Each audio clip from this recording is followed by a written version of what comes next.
Hello everybody and welcome. I'm David, or EEKEEBOO, and I work at World of Tanks, and so today we're here at Tiger Day at the Tank Museum in Bovington, where I'll go through my top 5 vehicles that you can see at the Tank Museum, or maybe an extra special vehicle later on.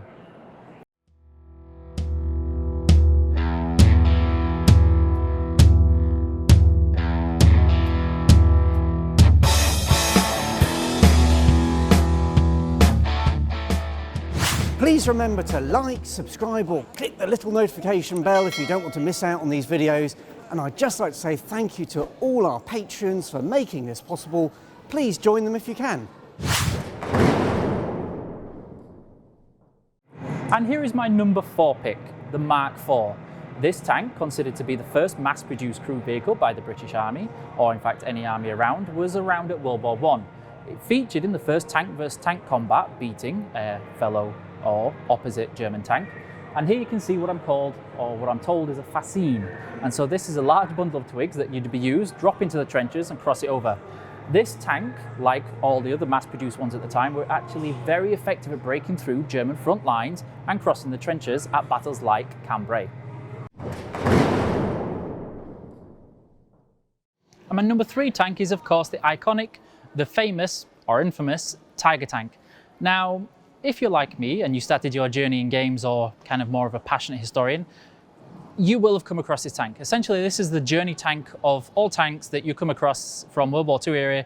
You get to this point and go, oh, the Tiger tank, it's amazing. And it's considered one of the sexiest tanks. Now, in modern times, it has been considered to have a lot of flaws, but like with anything that you fall in love with, you kind of look past those. Now, this particular one is a Tiger 131. Now, the Tiger 131 has a slightly interesting story that nobody's really sure on the back of it, but most common theory right now is that essentially it was abandoned after a really small and very lucky incident where the turret ring got stuck with a shell there.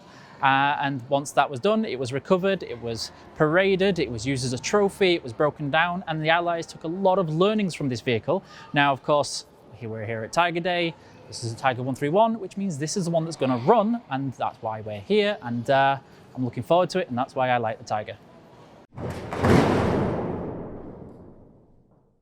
And at number 2, we have the Churchill Crocodile, which is one of my favourites because it's basically the British design philosophy, the AVRE. You take a big tank with a big gun and you add a flamethrower. And like all things with small children and gamers, we love things with fire. And essentially what this was a tank designed to break through pillboxes or vegetation by setting them on fire. Of course, that's what flamethrowers do. But one of my favourite facts about this vehicle was that somebody thought it was a really good idea to see if you could destroy mines with it. And what they would do is use quite solidified fuel, spray onto the target, and then fire another spray, but set it on fire. Now, if you want more facts about this tank, David Fletcher and the Tank Museum have other videos talking about the big trailer on the back of this and how difficult it was to travel around the battlefield with it and how specially trained the troops and the driver had to be to use this tank. And welcome back, and here is my number 1 pick. We've kind of powered through the previous vehicles, but that's because this one is such a big tank and it's one of my favorites, if not the favorite that I can talk about. It's named after the old gang, hence TOG, the committee that designed it and was in charge of building it and developing it as it went along. And if you're familiar with this tank or World of Tanks, you'll know all of the jokes, like I could tell you a TOG joke, but it's too long. But don't worry, together, see it, TOG, we'll get through this. And so this vehicle is 80 tons. It's a very heavy tank. It's a very long tank that's essentially all engine, with then fitted a 17-pounder gun at the end. It's the final gun that was put on there, but they tried lots of iterations. It actually moved pretty agile for the size and the weight. It's pretty fast for the size and the weight as well, turning pretty well. It was essentially designed for World War I style of battlefield, trenches, climbing over them, driving them, it'll be fine. Completely a waste of time. This is essentially a tank design meant to solve problems that didn't end up existing. And so you can find all that information out on a previous Tank Museum video that goes into a lot more detail and far more geeky about it.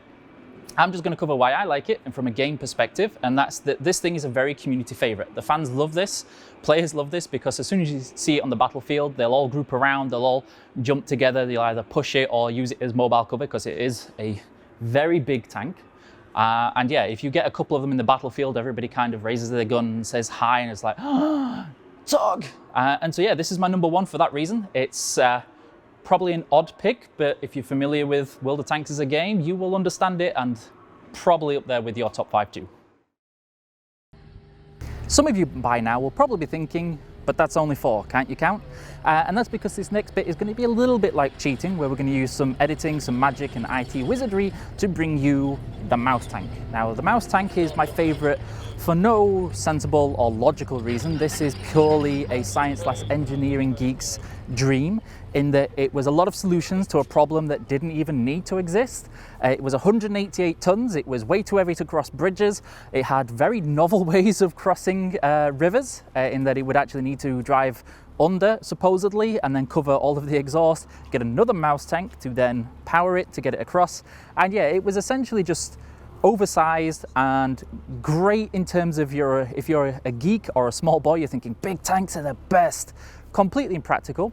And the reason that I really got into this tank, or it's always been one of my favorites, is that I've played this game, World of Tanks, for a long time, and it was between the mouse tank and the IS-7. Those were the two that you kind of picked, and the mouse being the biggest, the heaviest, was the one I kind of went for.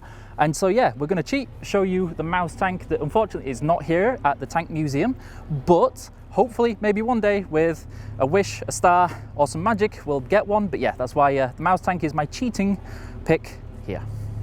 Thank you very much for watching my very casual top 5. Here I am by the Sherman Firefly, totally not sneaking in. Make sure that you like and comment on this video down below. Subscribe to the Tank Museum YouTube channel. And if you like any of the merchandise, like the t-shirts, you can check them out in the Tank Museum store or the World of Tanks store. I hope that if you want to see any of my content, you can check me out on twitch.tv/World of Tanks.